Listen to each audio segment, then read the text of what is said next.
कविता सुस्थ मानसिकता। समस्त को नमस्कार। कोटि जन्मर पुण्य फल पाई मिलिछि नर जन्म, सभिंक मंगल जेउथिरे अछि करिबा सेहि करम। लोभ हिंसा ईर्षा मनरु दूरेई देखिबा समूह स्वार्थ, अन्य दोष दुर्बलता खोजुथिले सदा ए जीवन हेब व्यर्थ। आपणा स्वभाव करिबा सुंदर, सुस्थ हेब आम मन, सुस्थ समाजटे गठन करिले ए जीवन हेब धन्य।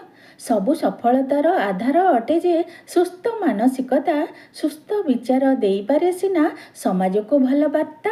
मानसिकताटी जदि सुस्थ थिबो क्षणिकरे बहु कार्य, शरीर सुस्थर गुरुत्व सहित मन सुस्थ अनिर्वाज्य, मन सुस्थ अनिर्वाज्य। नमस्कार। कविताटी केमती लगिला मतामतटे निश्चित रखिबे एवं जदि मोर यूट्यूब चैनल को आपण माने सब्सक्राइब करि नाहंती दयाकरी सब्सक्राइब करनेबे।